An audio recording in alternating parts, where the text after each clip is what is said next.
कहानी की शुरुआत होती है घने जंगल के बीचों बीच एक बड़ी नदी से, जहां जेफ नाम का एक आदमी अपने कुछ साथियों के साथ इसी नदी में आगे की तरफ बढ़ रहा होता है। ये लोग सांपों को पकड़कर उसे शहर में बेचा करते थे, लेकिन आज ये लोग जिस जगह सांप पकड़ने जा रहे थे वो जगह बहुत ज्यादा खतरनाक थी। यहाँ बोट का कैप्टन भी जेफ से कहता है कि जिस जगह तुम लोग जा रहे हो वो जगह श्रापित है और जहरीले सांपों से भरी हुई है, और मैंने सुना है कि वहाँ क्रिम्सन नाम का एक बहुत ही बड़ा एनाकोंडा रहता है। जो भी उस जगह पर जाता है वो एनाकोंडा उसे मार देता है। लेकिन जेफ मुस्कुराते हुए बोट के कैप्टन से कहता है कि बस तुम मुझे वहां तक पहुंचा दो, वहां तुम्हें तुम्हारे पैसे मिल जाएंगे और तुम अपनी बोट को लेकर वापस आ जाना। जेफ सांपों को पकड़ने का एक एक्सपर्ट शिकारी था और आज जेफ खास उस क्रिम्सन एनाकोंडा को पकड़ने के लिए इस जंगल में आया था। कुछ देर बाद ये लोग उस जगह तक पहुंच जाते हैं और यहाँ बोट का कैप्टन जेफ से ज्यादा पैसे मांगने की डिमांड करता है, क्योंकि ये एक बहुत खतरनाक जगह थी और यहाँ तक किसी को पहुंचाना एक बहुत ही बड़ा रिस्की काम था। जेफ भी इनकार नहीं करता और वो जेब से पैसे निकालकर उसे दे देता है। लेकिन जैसे ही बोट का कैप्टन पैसे लेने के लिए दोनों हाथ आगे बढ़ाता है, तब जेफ जानबूझकर पैसे नीचे गिरा देता है, जिसे खुशी खुशी बोट का कैप्टन उठाने लगता है। पैसे उठाने के बाद जब वो मुस्कुराते हुए जेफ की तरफ देखता है, तब जेफ उसके गले में चाकू घोंपकर उसे मार देता है और बेरहमी से उसका गला काटकर नदी के पानी में उसका सिर फेंक देता है। ये सब कुछ नदी के किनारे खड़े जेफ के साथी भी देख रहे थे। जेफ को ऐसा करते देखकर वो दोनों बहुत ज्यादा डर जाते हैं। इसके बाद जेफ अपने दो साथियों के पास आता है और उनसे कहता है कि अगर तुम दोनों ने भी मुझे धोखा देने की कोशिश की तो तुम्हारा भी यही हाल होगा। इसके बाद ये तीनों जंगल में आगे बढ़ते हुए एक जगह पर पहुंचते हैं, जहां उन्हें सांपों की एक बड़ी मूर्ति दिखाई देती है और ये देखते हुए जेफ कहता है तो आखिर क्रिम्सन एनाकोंडा की कहानी सच थी। दूसरी तरफ जेफ के साथियों को बहुत सारे सांप मिल जाते हैं, जिन्हें देखकर वो भी बहुत ज्यादा खुश हो जाते हैं। इसके बाद ये दोनों जल्दी से सभी सांपों को पकड़कर बैग में बंद करने लगते हैं, जबकि जेफ इन छोटे सांपों पर ध्यान नहीं देता और वो इस जंगल के सबसे बड़े सांप, जिसका नाम क्रिम्सन एनाकोंडा है, उसे ढूंढने लगता है। अब इन दो साथियों ने जो सांप कपड़ों के बैग में भर दिए थे, उन सांपों को अकेले एक साथी बोट तक लेकर आता है। वो देखता है कि जेफ ने जिस आदमी का गला काटकर पानी में फेंक दिया था, उसकी सर कटी लाश कुछ दूरी पर पानी में खड़ी है। ये देखकर उसे अपनी आंखों पर यकीन नहीं आया। तभी वो लाश अचानक पानी में डूब गई और तैरते हुए एक बड़ी सी चीज तेजी से उसकी तरफ बढ़ने लगी। वो आदमी डर के मारे तेजी से जंगल की तरफ भागने लगता है, लेकिन तभी बिजली की रफ्तार से एक बहुत ही बड़ा एनाकोंडा उसे जकड़ लेता है। वो एनाकोंडा उस आदमी की बॉडी पर लिपटकर उसकी हड्डियां तोड़ देता है और अपना बड़ा सा मुंह खोलकर उसे खाने लगता है। दूसरी तरफ हम उस आदमी के दूसरे साथी को देखते हैं, जो सांपों से भरे एक बैग को लेकर जंगल में आगे की तरफ बढ़ रहा होता है। तभी वो अचानक एक जगह पर रुककर कुछ ऐसा देख लेता है जिससे वो बहुत ज्यादा डर जाता है। असल में उसने उसी बड़े एनाकोंडा की बॉडी को रेंगते हुए देख लिया था। जैसे ही वो एनाकोंडा एक पेड़ पर चढ़ रहा था, तो उसके पेट को देखकर साफ लग रहा था कि उसने किसी इंसान को जिंदा निगल लिया है। अब इससे पहले कि वो आदमी अपनी जान बचाकर भाग पाता, तभी वो एनाकोंडा उसके साथी की लाश को उगल देता है। इसके बाद वो सांप उस आदमी को भी पकड़ लेता है। वो सांप उस आदमी को जकड़कर जोर से दबाता है और पेड़ से लिपटकर उस आदमी को भी खाने लग जाता है। ये सब कुछ ही दूर से जेफ भी देख रहा होता है और ये देखकर जेफ अपने साथी को बचाने के बजाय खुश हो रहा था, क्योंकि जेफ भी यही चाहता था कि कोई उस सांप का चारा बन जाए, और जब चारे को खाते समय सांप का ध्यान भटक जाए तब जेफ सांप को बेहोश करके मार दे। इसके बाद जेफ अपना शॉटगन निकालकर सांप को बेहोश करने ही वाला था कि तभी अचानक जंगल के सभी जानवर और बर्ड्स शोर मचाने लगे, जिनकी आवाज सुनते हुए वो एनाकोंडा अपने शिकार को ऐसे ही छोड़कर चला जाता है। आखिर कुछ तो ऐसा था जिससे जंगल के सभी जानवर डर रहे थे। अब यहाँ सीन कट होता है और हमें एक सर्कस शो दिखाया जाता है। यह सर्कस अब बंद होने के कगार पर था। कोई भी इस सर्कस को देखने का इंटरेस्ट नहीं रखता था। यहाँ सर्कस के मालिक के पास बिली यांग नाम का एक लड़का आता है, जो सर्कस के मालिक को पैसों से भरा हुआ एक सूटकेस देकर सर्कस में काम करने वाले सभी लोगों को खरीद लेता है, क्योंकि उसने थाईलैंड जाकर एक नया सर्कस खोलने का प्लान बनाया हुआ था। सर्कस के लोग बिली यांग के पास इतने सारे पैसे देखकर परेशान हो जाते हैं, क्योंकि आज से कुछ साल पहले बिली यांग बहुत गरीब हुआ करता था। वो भी इन लोगों के साथ मिलकर सर्कस में काम किया करता था, लेकिन पता नहीं कि बिली यांग अब कौन सा ऐसा काम करने लगा जिससे वो रातों रात इतना अमीर हो गया। अगली सुबह बिली यांग बोट के जरिए सभी लोगों को थाईलैंड ले जाने का प्लान बनाता है। अब क्योंकि बिली यांग ने इन सभी लोगों को खरीद लिया था, इसलिए ये सभी उसकी बात मानकर बोट में बैठ जाते हैं और बोट का कैप्टन बोट को चलाने लगता है। रास्ते में बिली यांग बाथरूम में छिपकर किसी को कॉल करता है और कॉल पर वो सामने वाले से कहता है कि डिलीवरी तैयार है, जल्द ही मैं इन लोगों को लेकर तुम्हारे पास पहुंच जाऊंगा। बिली यांग की इन बातों से हमें पता चलता है कि वह बोट पर मौजूद लोगों के साथ कुछ गलत करने वाला है। कुछ दूर आगे जाने के बाद ये लोग देखते हैं कि आगे का रास्ता बंद है, जहां लकड़ी और कई सारे कंटेनर्स रखकर किसी ने रास्ता रोक दिया था। तब बोट का कैप्टन कहता है कि हम दूसरे रास्ते से जा सकते हैं, लेकिन उस रास्ते से जाते हुए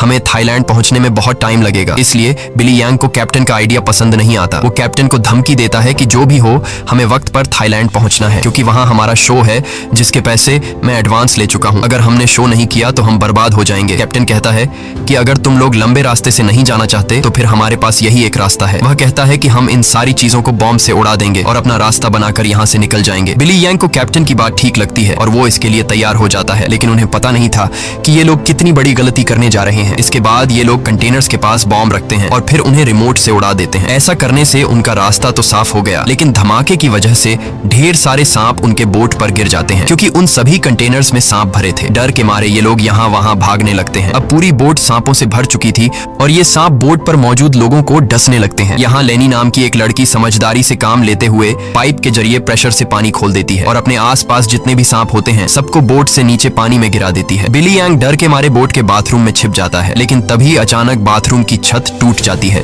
और बहुत सारे सांप बिली यांग के ऊपर गिर जाते हैं। उनसे बचने के लिए वह नदी में कूद जाता है और तैरते हुए किनारे तक पहुंचता है, लेकिन वहां पर भी एक किंग कोबरा उसके सामने आ जाता है। अब इससे पहले कि वो किंग कोबरा बिली को काट पाता, तभी कोई आदमी सांप पर पैर रखकर उसे कुचल देता है और बिली यांग की जान बचा लेता है। यह इंसान कोई और नहीं बल्कि जेफ था। अब जेफ ने बिली की जान बचाई थी, इसलिए बिली उसे अपने बोट पर ले आता है। जेफ यहाँ सभी से झूठ कहता है कि मैं एक वाइल्ड एक्सप्लोरर हूँ और एक एक्सीडेंट की वजह से यहाँ जंगल में फंस गया हूँ। तभी सर्कस के एक आदमी जिसका नाम जियाओ है, उसके कान में तेज दर्द होने लगता है। दर्द इतना ज्यादा था कि वह नीचे गिर जाता है। जब जेफ उसके कान में गौर से देखता है तो उसे पता चल जाता है कि जियाओ के कान में तकलीफ क्यों हो रही है। इसके बाद जेफ अपनी उंगली पर एक कट लगाकर उसे जियाओ के कान के पास ले जाता है और तभी जियाओ के कान से एक पतला जहरीला सांप निकलकर जेफ की उंगली को काट देता है, लेकिन सांप के काटने के बावजूद जेफ को कुछ नहीं होता और वह उस पतले सांप को पानी में फेंक देता है। ये देखकर लेनी बहुत हैरान हो जाती है और सोचने लगती है कि आखिर सांप के काटने के बाद भी जेफ पर जहर का असर क्यों नहीं हुआ। लेनी भी सांपों के बारे में जानकारी रखती थी। वह जानती थी कि एक सांप के जहर से इम्यून होने के लिए इंसान को बहुत सारा सांप का जहर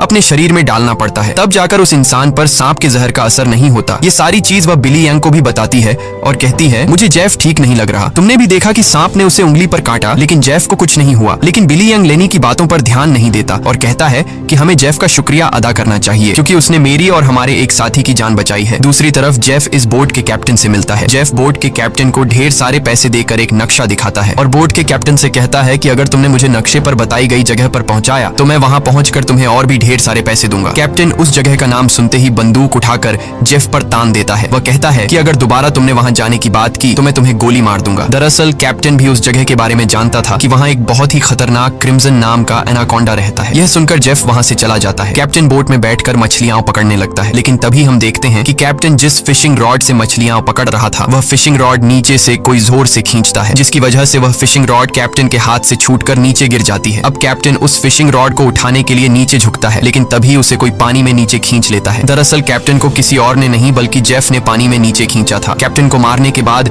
जेफ कैप्टन की बॉडी को उस जंगल में मौजूद एनाकोंडा को बुलाने के लिए चारे के तौर पर इस्तेमाल करता है। कुछ देर बाद सभी कैप्टन को ढूंढने लगते हैं, लेकिन बोट का कैप्टन उन लोगों को कहीं पर भी नहीं मिलता। लेनी को जेफ पर शक होने लगता है कि कहीं जेफ ने उसे मार तो नहीं दिया। वह जेफ से पूछती है कि कैप्टन कहाँ है, लेकिन जेफ कहता है कि मुझे कैप्टन के बारे में कुछ भी नहीं पता। वह यह भी कहता है कि यह जंगल है, यहाँ इंसानों का गायब होना आम बात है। तभी अचानक पूरे जंगल में एक अजीब सा शोर छा जाता है। जंगल के सभी परिंदे और जानवर शोर मचाकर भागने लगते हैं। तभी एकदम से उन सबको पानी में कुछ अजीब सी हलचल सुनाई देती है। एक साथी कहता है कि यह आवाज कैसी है। तब जेफ खुश होकर कहता है कि कुछ बड़ा आने वाला है। जेफ की खुशी से यह साफ जाहिर हो रहा था कि जैसे वह इस आने वाले खतरे का इंतजार कर रहा था। तभी हम देखते हैं कि नदी की गहराई में एक बहुत ही बड़ा एनाकोंडा जेफ के लगाए जाल की तरफ बढ़ रहा है। जेफ का लगाया हुआ फिशिंग रॉड जोरों से नीचे की तरफ खींचता है। अब जेफ एनाकोंडा को पकड़ने के लिए फिशिंग रॉड को पकड़ने की कोशिश करता है, लेकिन वह एनाकोंडा इतनी आसानी से जेफ के जाल में कहां फंसने वाला था। तभी वह एनाकोंडा उनके सामने आ जाता है। यह एनाकोंडा आकार में बहुत बड़ा और बेहद डरावना था, जिसे देखकर सबके गले में सांसें अटक जाती हैं। जेफ ने जो फिशिंग रॉड की रस्सी पकड़ी हुई थी, एनाकोंडा उस रस्सी को जोर से खींचता है, जिससे जेफ नीचे पानी में गिर जाता है। वह एनाकोंडा जेफ को पानी में इधर उधर पटकने लगता है, लेकिन जेफ इतनी आसानी से हार मानने वाला नहीं था। वह खुद को बचाने के लिए तैरते हुए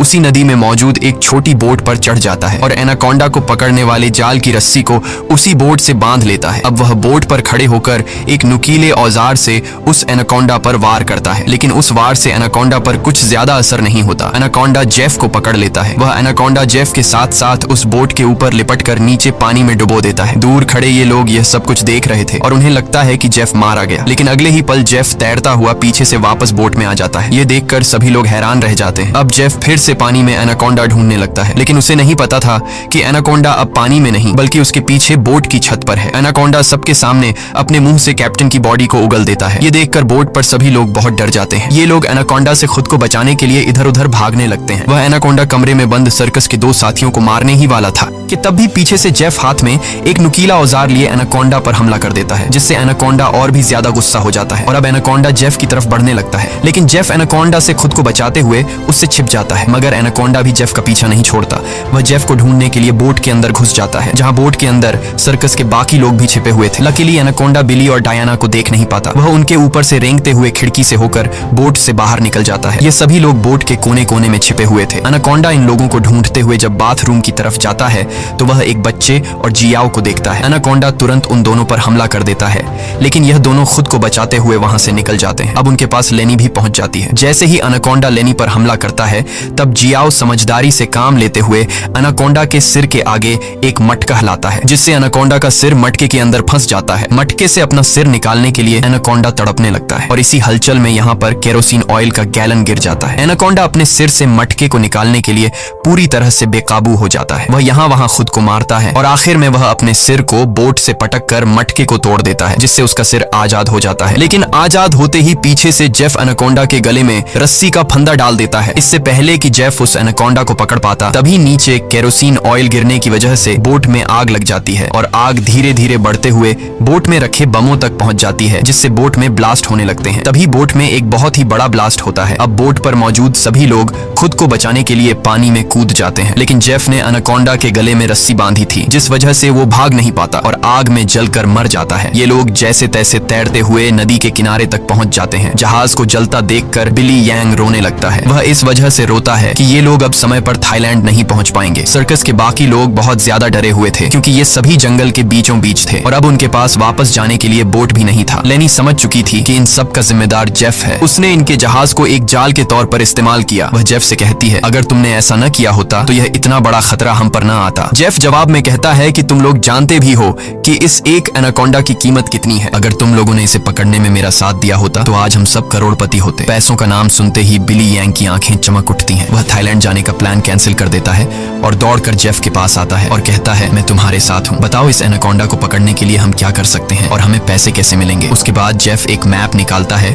और उन्हें दिखाते हुए कहता है, अगर तुम लोग मेरी मदद करोगे तो इस मैप के जरिए मैं तुम्हें 1-2 दिन के अंदर थाईलैंड पहुंचा दूंगा। अब यहाँ बिली यांग और टीम के बाकी लोग जेफ के बोट तक जाने के लिए मान जाते हैं, लेकिन लेनी को जेफ पर बिल्कुल भी भरोसा नहीं था, इसलिए वह वहां जाने से इनकार कर देती है। तभी सर्कस टीम की एक लड़की की तबीयत अचानक खराब होने लगती है। जब बिली यांग उसके कंधे को देखता है तो उन्हें पता चलता है कि उस लड़की को एक बहुत ही खतरनाक मकड़ी ने काटा है, जिसके जहर से वो मर भी सकती थी। ये देखकर जेफ वहां पर मौजूद सभी लोगों से कहता है, मेरे पास एक ऐसी दवाई है जिससे उस लड़की का इलाज हो सकता है, लेकिन वह दवाई मेरे बोट में रखी गई है। अगर तुम इसका इलाज करना चाहते हो तो तुम्हें मुझे मेरी बोट तक पहुंचाना होगा। अब न चाहते हुए भी लेनी जेफ के साथ चलने को तैयार हो जाती है। कई घंटों के सफर के बाद जब एक साथी नदी का पानी पीने लगता है, तब जेफ उसे रोक देता है और जेफ सभी से कहता है, यहाँ का पानी कभी भी मत पियो। यहाँ के पानी में ऐसे कीड़े हैं जो पानी पीते समय इंसान के अंदर चले जाते हैं। इसके बाद वो कीड़े उस इंसान के अंदर ऐसी प्यास लगाते हैं कि वो पानी पीते पीते खुद को नदी में डुबाकर मार देता है। रास्ते में इन लोगों को भूख लग जाती है। तब जेफ पास के पत्थरों से एक सांप पकड़ता है और फिर ये लोग सांप का जहर निकालकर उसे पकाते हैं और उसे खाकर गुजारा करते हैं। इसके बाद ये लोग फिर से अपना सफर जारी रखते हैं। कुछ देर बाद रात हो जाती है। रात को ये लोग पहाड़ के एक सुरंग में रुकते हैं, जहाँ ये लोग आग जलाते हैं और जेफ साइड पर बैठा अपनी मैप पर बने हुए एनाकोंडा को देख रहा था। जेफ उस समय के बारे में सोचता है जब वो एनाकोंडा उसके सामने आया था। वो एनाकोंडा जेफ को मारने ही वाला था, लेकिन जेफ समझदारी से काम लेते हुए एक लकड़ी की बॉक्स में खुद को छुपा देता है। वो बॉक्स एक ढलान में रखी हुई थी,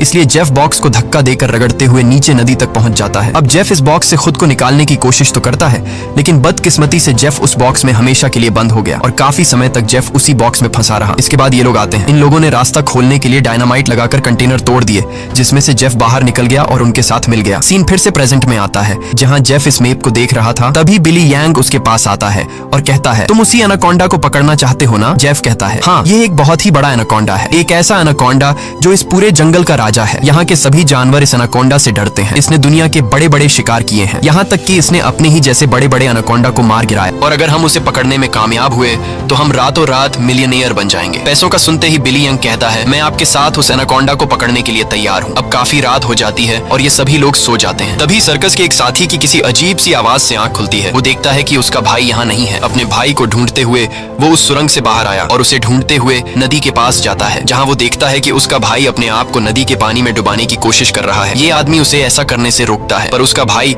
इसकी कोई बात नहीं सुनता और तब वो देखता है कि उसके भाई की नाक से कुछ अजीब से कीड़े निकल रहे हैं, जिसे देखकर वो समझ जाता है कि इसने इस नदी का पानी पी लिया है, जो कि जेफ ने बताया भी था कि इस नदी का पानी पीने के बाद उस पानी के अंदर मौजूद कीड़े उस इंसान को इतनी प्यास लगा देते हैं कि वो इंसान खुद को उस पानी के अंदर डुबाने पर मजबूर हो जाता है। और ठीक ऐसा ही होता है। अपने भाई को मरा हुआ देखकर ये आदमी बहुत ज्यादा रोता है और वापस सुरंग में आ जाता है। अगली सुबह ये लोग दोबारा अपने सफर पर निकल जाते हैं। कई घंटों का सफर तय करने के बाद ये लोग एक नदी के पास पहुंच जाते हैं और अब इन लोगों को अपनी मंजिल तक पहुंचने के लिए उस नदी में से होते हुए पैदल जाना पड़ेगा। अब ये लोग पहले तो उस नदी में उतरने से काफी ज्यादा डर रहे थे, लेकिन कोई दूसरा रास्ता न होने की वजह से मजबूरन इन लोगों को उस नदी में उतरना पड़ता है। थोड़ा ही आगे जाने के बाद अचानक एक लड़का नीचे की तरफ इशारा करता है और हम देखते हैं कि इन लोगों को एक बड़े एनाकोंडा ने चारों तरफ से घेर लिया है। इनका एक साथी जिसका भाई रात को ही मरा था, वह डर के मारे सबके पीछे आ रहा था, लेकिन तभी पीछे से एक बड़ा एनाकोंडा उस पर हमला कर देता है और उसे बुरी तरह से जकड़ लेता है। लेनी उसकी मदद करने के लिए आगे बढ़ती है, पर वह ज्यादा कुछ नहीं कर पाती क्योंकि उसके पहुंचने से पहले ही एनाकोंडा उस आदमी की हड्डियों को तोड़ चुका था और फिर वह एनाकोंडा उस आदमी को अपने साथ पानी में डुबा देता है। अब ये लोग अपनी जान बचाने के लिए नदी में आगे की तरफ भागने लगते हैं। कुछ देर बाद आखिर ये सब लोग जेफ की बोट तक पहुंच जाते हैं, जहां जेफ अपने वादे के मुताबिक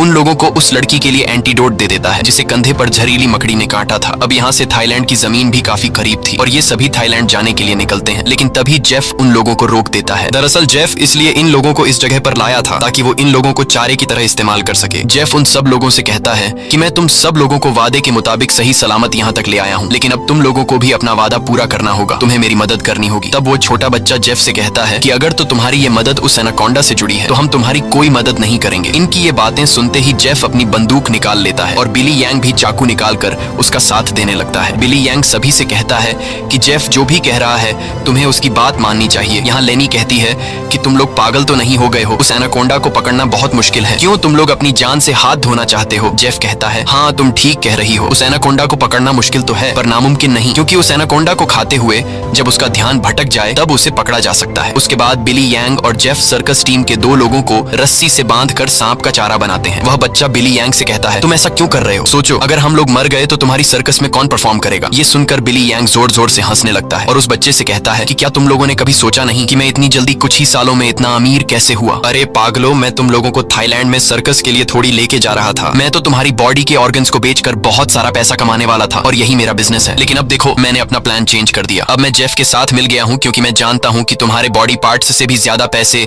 मुझे ये एनाकोंडा दे सकता है। दूसरी तरफ जेफ ने उन 2 लड़कियों को भी बांध दिया था और अब वो एक लड़की से बदतमीजी करने लगा था। अब यहाँ वो लड़की समझदारी से काम लेते हुए ऐसा दिखाती है कि वो जेफ का साथ देना चाहती है। जेफ उसकी चाल को समझ नहीं पाता। वो लड़की जेफ के करीब आकर जेफ के बालों में हाथ मारने लगती है और मौका मिलते ही वो लड़की जेफ की पॉकेट से गन निकालकर जेफ पर तान देती है। अब वो लड़की जैसे ही जेफ को शूट करती है तो बंदूक से गोली नहीं चलती क्योंकि उसको बंदूक का लॉक खोलना नहीं आ रहा था। अब जेफ गुस्से में आकर उससे बंदूक छीन लेता है और उसी लड़की पर तान कर उसे मारने ही वाला होता है कि तब तक लेनी ने भी खुद को आजाद कर लिया था और वो एक शीशे के नुकीले टुकड़े से जेफ के पेट पर वार करती है। अब जेफ लेनी को धक्का देकर पीछे धकेल देता है, लेकिन तब वो दूसरी लड़की भी जेफ पर हमला कर देती है और पीछे से लेनी भी जेफ से बंदूक छीनने की कोशिश करती है। इसी हाथापाई में गोली चलने की आवाज आती है, लेकिन पता नहीं चल पाता कि ये गोली किसको लगी। दूसरी तरफ हम उन 2 लोगों को देखते हैं जिन्हें बिली यांग ने एनाकोंडा के लिए चारा बनाया था। वो दोनों बेचारे डर के मारे तड़प रहे होते हैं। कुछ देर बाद एक बड़ा सा एनाकोंडा उन दोनों को खाने के लिए धीरे धीरे उनकी तरफ बढ़ने लगता है, जबकि दूर खड़ा बिली यांग मजे से ये सारा नजारा देख रहा था। बिली यांग इंतजार में था कि कब वो एनाकोंडा उन पर हमला करेगा और मैं रस्सी को खींचकर उस एनाकोंडा को पकड़ लूंगा, लेकिन वो ये नहीं जानता था कि जहां पर वो खड़ा है ठीक उसके ऊपर से एक दूसरा एनाकोंडा उस पर हमला करने के लिए आगे बढ़ रहा है। अब इससे पहले कि बिली यांग उस एनाकोंडा को देख पाता,